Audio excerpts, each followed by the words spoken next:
بسم اللہ الرحمن الرحیم۔ دوستوں، آج کی اس ویڈیو میں ہم حضرت خواجہ غریب نواز رحمۃ اللہ علیہ کا قصہ آپ کو سنائیں گے۔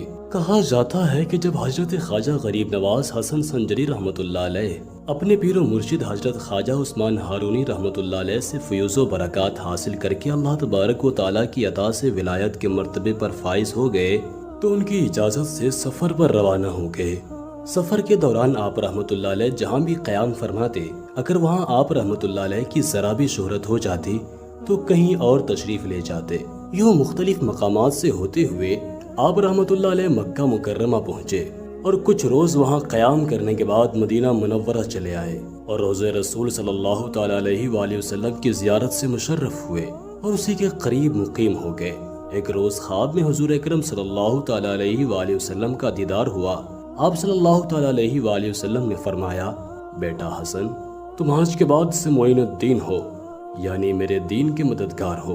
جاؤ، ہم نے تمہاری ڈیوٹی ہندوستان میں لگا دی ہے۔ ہندوستان جاؤ اور لوگوں کو دعوت اسلام دو اور میرا کلمہ پڑھا کر انہیں مسلمان کرو۔ حضرت خواجہ غریب نواز رحمۃ اللہ علیہ حضور اکرم صلی اللہ تعالیٰ علیہ وآلہ وسلم کا حکم سنتے ہی وہاں سے تیار ہوئے، مدینہ منورہ سے ملک شام پہنچے، ملک شام سے ہوتے ہوئے بغداد پہنچے، بغداد سے ایران ہوتے ہوئے افغانستان پہنچے تو افغانستان میں ایک علاقہ تھا جس کا نام سبزہ زار تھا۔ اس علاقے کا حاکم بہت ظالم جابر اور بد کردار تھا۔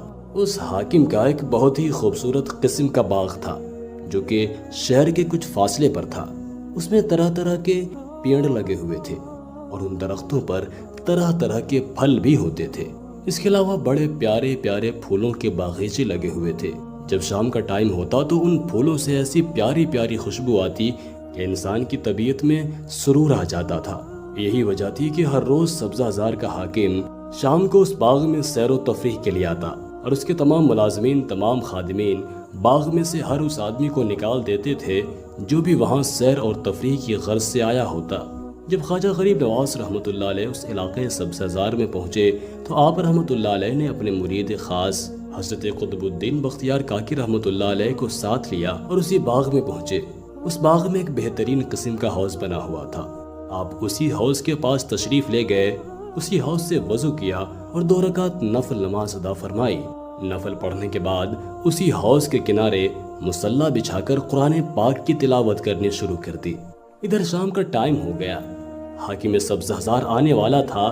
تمام لوگ باغ سے جا رہے تھے کہ کہیں بادشاہ ہمیں دیکھ کر غصے میں نہ آ جائے۔ چنانچہ ساری دنیا چلی گئی، لیکن خواجہ غریب نواز رحمۃ اللہ علیہ باغ سے نہ گئے بلکہ وہیں ٹھہرے رہے۔ دوسری طرف حاکم کے ملازمین بڑے پریشان ہو گئے کہ اب یہ بزرگ جا نہیں رہے، بادشاہ آ گیا تو کہیں ہماری نوکری کی چھٹی نہ ہو جائے۔ تمام ملازمین خواجہ غریب نواز رحمۃ اللہ علیہ کی خدمت میں پہنچے اور عرض کرنے لگے، حضور غریب نواز، ہم لوگ بڑے غریب ہیں، فرمایا تم کہنا کیا چاہتے ہو؟ عرض کی، حضور حاکم کا حکم ہے کہ جب میں باغ میں پہنچوں تو کوئی بندہ باغ میں نہیں ہونا چاہیے، ورنہ تمہاری چھٹی بھی ہو جائے گی اور تمہیں سزا بھی دی جائے گی۔ حضور، اب اس کے آنے کا ٹائم ہونے والا ہے، وہ آنے والا ہے، اگر آپ نہ گئے تو پھر ہمارے بچوں کا کیا بنے گا، ہماری نوکری کا کیا بنے گا اور ہمیں سزا کا کیا معاملہ ہوگا؟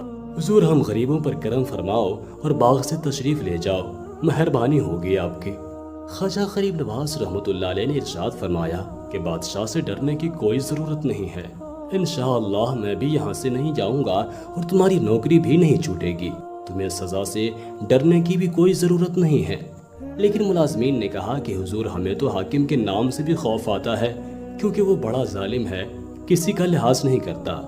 آپ نے فرمایا کہ تم حاکم سے ڈرتے ہو، لیکن میں تمہارے حاکم سے نہیں ڈرتا، بلکہ میں تو اپنے معبود حقیقی، اپنے حاکم رب العالمین سے ڈرتا ہوں۔ اس کے علاوہ مجھے کسی دنیا والے کا ڈر نہیں۔ اگر تم کو زیادہ ہی ڈر لگ رہا ہے تو سامنے والے درخت کے پاس بیٹھ جاؤ اور پھر دیکھو کہ تمہارے حاکم کا کیا حال ہوتا ہے۔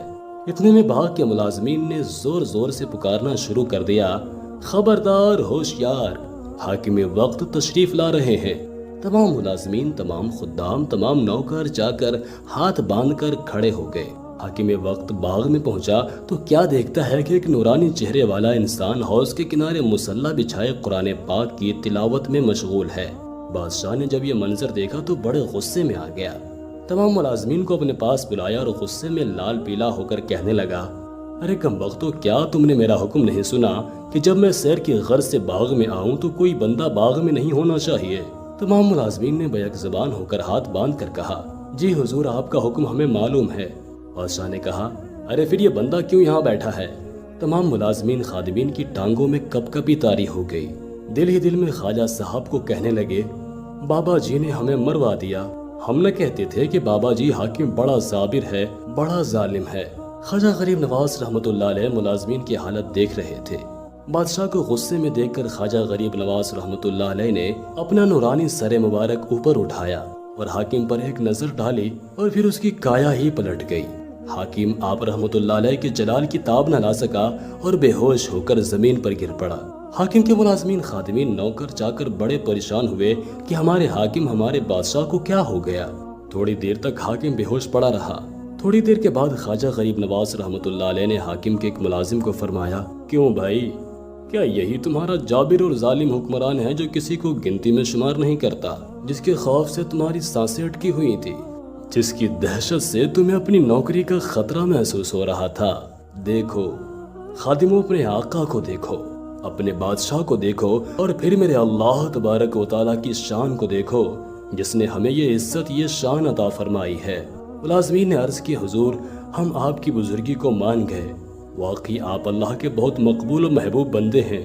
اب خواجہ صاحب مہربانی فرماؤ، ہمارے حاکم کو ہوش میں لاؤ۔ خواجہ غریب نواز رحمت اللہ علیہ نے ایک ملازم کو حکم دیا، جاؤ حوض میں سے تھوڑا سا پانی لے آؤ۔ ملازم گیا، حوض میں سے پانی لے آیا۔ خواجہ غریب نواز رحمت اللہ علیہ نے اپنے ہاتھ میں پانی لے کر چھینٹا مارا۔ بس پانی کا چھینٹا مارنا ہی تھا کہ حاکم ہوش میں آ گیا۔ ہوش میں آتے ہی تمام غرور و تکبر ختم ہو گیا۔ فوراً عاجزی انکساری کے عالم میں خواجہ غریب نواز رحمت اللہ علیہ کے قدموں میں گر پڑا اور سچے دل سے مسلمان ہو گیا۔